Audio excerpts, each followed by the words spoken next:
Hey guys, welcome back to our online devotional series. I know what's going through your mind right now. You're probably asking yourself, Neil, what in the world are you doing? Why are you running around in circles in a nursery in your church? Well, I'll tell you. I'm trying to get in better shape. You see, I know I'm not an Olympic athlete. I know that I'm not in the best shape as other people. And I haven't really been doing a good job of exercising and eating as healthy as I should be. So I thought, hey, it's July 1st. It's the start of a new month. Why don't I start doing something more proactive in trying to get in better shape? So I'm doing some laps, if you want to call it that, here in one of our church's nurseries. Just running, jogging, moving my legs, whatever it is you want to call it. Running around, getting the heart rate up. You see, all of us, whether we're members of a sports team or just not really gifted at sports at all, really need to keep ourselves in good shape. So that's what I'm doing. You can see that I am not exactly in the best of shape. Normally, after you run around a table in a nursery 6 or 7 times, you wouldn't need to be breathing as hard as I am right now. But I am. So that tells me that I need to work a little bit on getting in better shape. But the point of today's lesson is this. We're all running in our lives. We may not be running to get in better shape, which we should. I definitely should. We all need to keep our bodies healthy. But not only may we be literally running to keep ourselves healthy, we may be figuratively running from something in our lives. We may be running away from someone who has treated us wrongly. We may be running away from a decision we made that wasn't exactly healthy. We may be running to a place where we may find some temporary peace and comfort in. But we know that in reality, that place is only a fix. It's a Band-Aid on our arm. It's not going to provide us the best or permanent sense of safety. We're all running from something. And if we're running away from something, well, that just means that we're running to something else. Unless you run in place, which you can do, you're always going to be moving from something to something. We're going to be starting a new online Bible study for the month of July. It's called Run to the Father. It's a 3-lesson study on one of Christ's most famous parables, the parable of the prodigal son.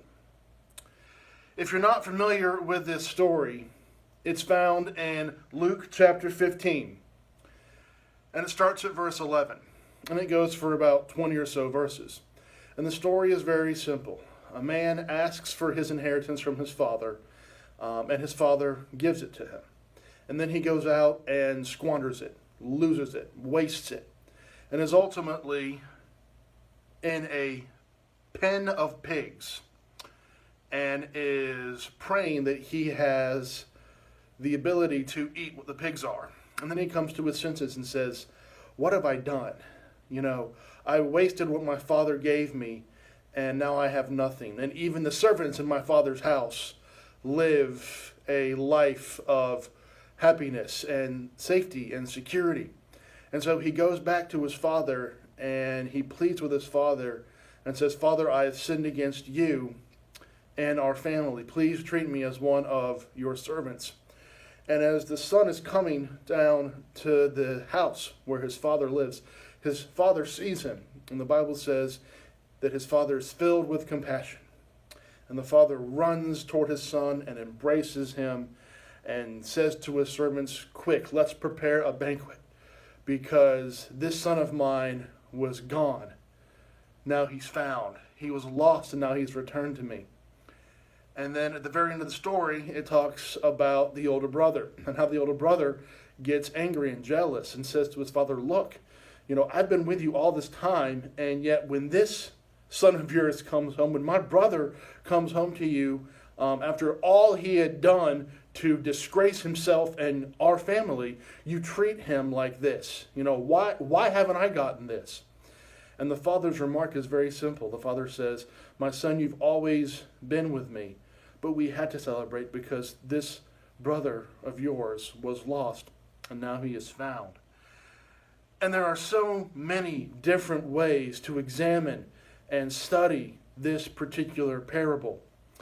And what this study is going to do, this Run to the Father study, is we're going to explore the perspectives of the prodigal son, the son who squandered everything, the father, and the older brother. And we're going to compare their hearts with God's heart. We're going to see from their examples what they did and how they reacted to what they did. We're going to examine how the younger brother ran away from his family and then ran back. We're going to discuss how the father ran to welcome his younger son back into the family.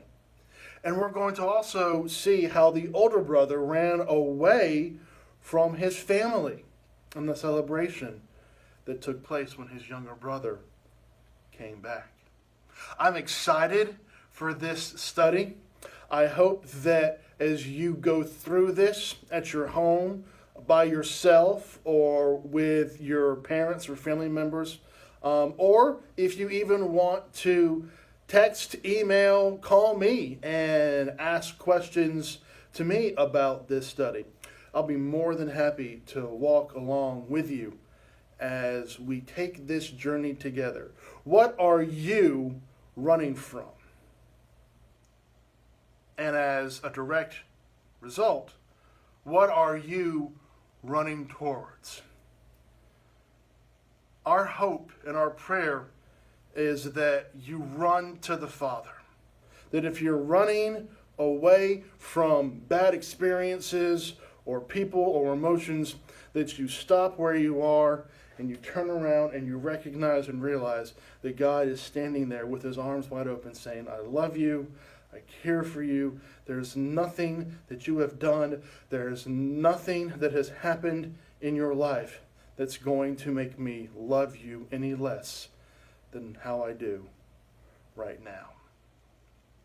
Our hope and prayer is that if you're running towards some difficult situations, if you're trying to run toward things that provide you with temporary pleasures, that you stop and you realize that God and his love and his grace, mercy, and forgiveness is a permanent solution to the hole in your heart, to the hole in your mind, to the hole in your spirit that you feel.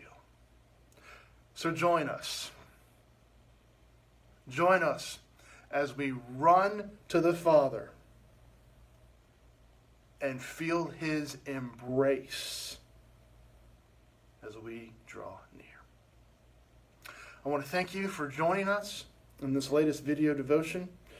I hope that you find ways to stay active, as I just did, and that you will join us for our next devotion.